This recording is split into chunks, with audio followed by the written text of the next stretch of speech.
Hi guys, welcome to another video. Hope you're all keeping well. Now for this video, I'd just like to review a Blu-ray that I watched just today. It was made in 1982 and it was directed by Jess Franco, and that movie is called The Mansion of the Living Dead. Now, as per usual, before I say anything further about the movie and give me my thoughts on the story as a whole, I'll just read you the blurb at the back of this Blu-ray just to give you some idea of the story. Now, this is described as effing insane. One of Jess's better 80s efforts and a Franco film through and through. Now, this is a worldwide Blu-ray premiere. Now, one of the more infamous works of his golden film's international period, writer-director Jess Franco's depraved subversion of raunchy comedy, erotic thriller, Awarenesses, and heretical horror has never popped off the screen like this. When four topless cocktail waitresses led by Lena Romy as her most luscious arrive at a deserted resort, they'll unlock a perverse netherworld of lesbianism, sadism and unholy violation by a zombie religious sect inspired by the Osorio's Blind Dead series. Antonio Mayhems, Mari Carmen Nito and Albino Grazzani co-star in a fetishistic feast essential for the Franco Files. Try saying that after a couple of pints. For the Franco Files collection, now scanned in 2K from the original negative for the first time ever. This is also described as a highly enjoyable Franco effort. Well, I wouldn't say that. Yeah. All right then, guys. So that's the synopsis of this release of Jess Franco's 1982 nod to the Blind Dead series, Mansion of the Living Dead. Now, on to my thoughts now, guys, on the movie as a whole. Profoundly disappointed, guys. Yeah, nowhere near as good as the Blind Dead series. Lovely cinematography, I'll give it that, but the story was very, very lame, very, very dull, boring, and I don't think I'll be watching this again. It's going to be thrown on eBay. Yeah, there was far too much sex and nudity in it, and not enough horror for my liking.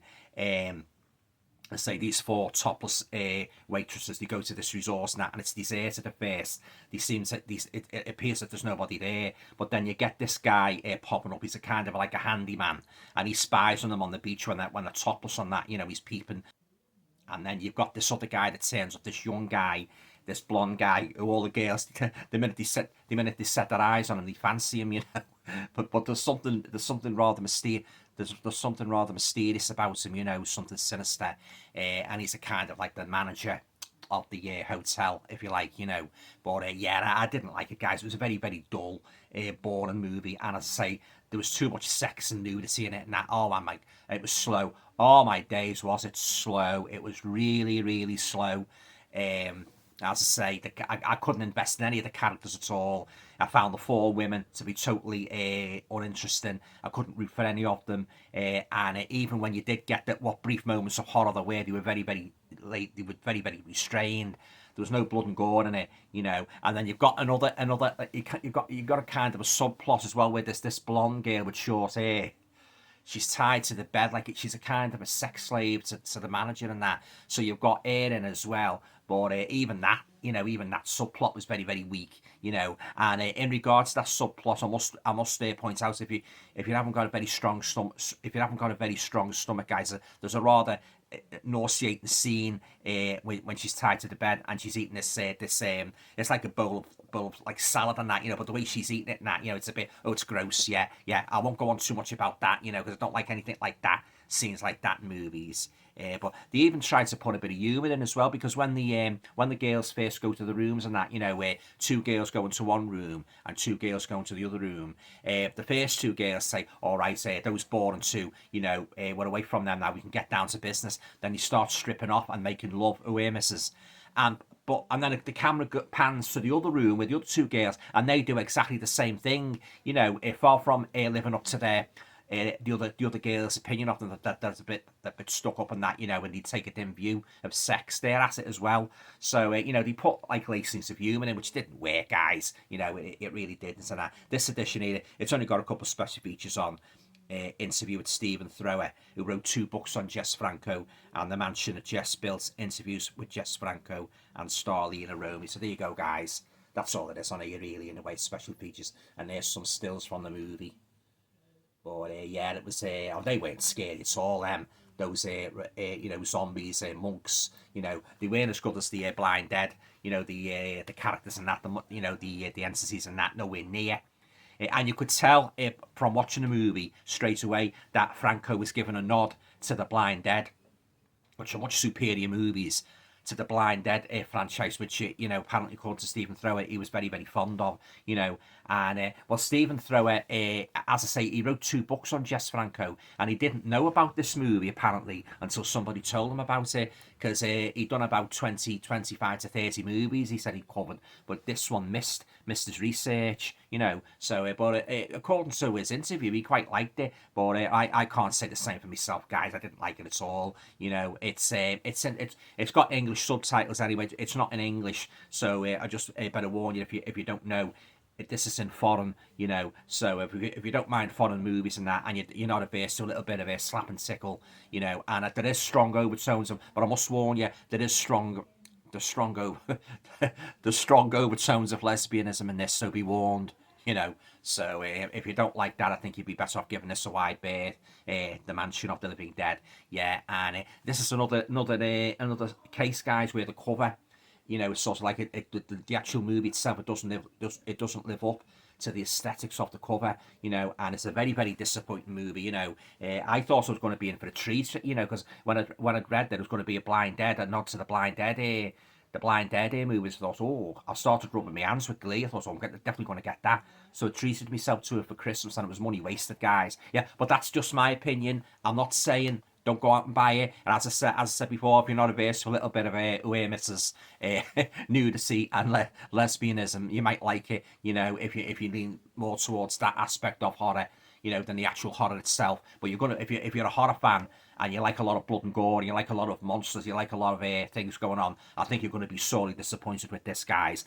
It's a very very slow movie. It really is, and it's not. I won't be revisiting it, But as I said, got lovely cinematography. Jess Franco seemed to have this thing about, although his movies were low budget, he always made sure he'd sort of like take the setting to some of these sort of like expensive locations and that, to make them look much more costly than they were. He had, according to Stephen Thrower, he had a knack for that, finding these posh locations and that, where you think they'd spent millions on the budgets and that, yeah. But that's the only thing that I'd go for it, guys. A lovely cinematography and that, and it had the sort of like ominous music playing as well, like the Blind Dead movies have. You're trying to sort of recapture the flavour of that, I think, when you're playing the ominous music and that, and then it's sort of like the deserted kind of church, like a kind of an old chapel and that, where the monks are and that, and their white robes and that, and they've got like skeletal faces, and there's one high priest as well. But yeah, they weren't scary at all, guys. It's the usual thing in that, sacrificing and that, and then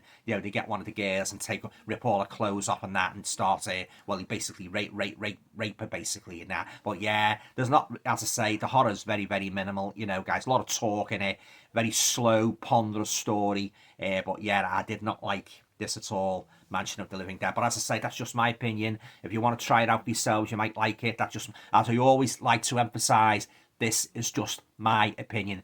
Everybody's different. We've all got our own tastes. A lot of people loved Halloween Ends. A lot of people hated it. We've all got our own tastes. So I'm not saying don't give it. I'm not saying give it a miss. If you want to get it like and rent it out or buy it, see it for yourself. But it wasn't for me, guys, unfortunately. All right then, guys, on to a rating now. Yeah, and I'm only going to give this 2 out of 10, guys. I didn't like it at all. I'm very very disappointed with it.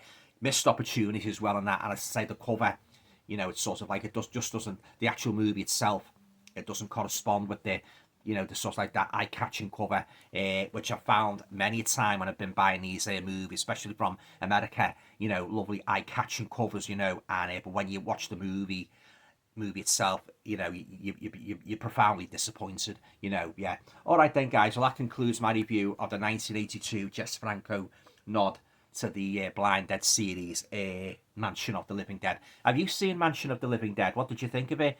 Do you share my opinion that it's a very, very lackluster movie, or did you actually enjoy it? leave your comments down below. I'd be very interested, to sort of like, hear what you have to say about it. But yeah, this might as well been, but sort of like just been labelled a sex movie, guys, and there is some pretty like near the knuckle scenes, I think this calls for another misses. Yeah, oh yeah, so be warned if you don't like close-ups of it, well, you know what. There you go. All right, then, guys, that's it. Yeah, okay, I'll be back again very, very soon with another video. Thanks for watching. Take care. Bye for now.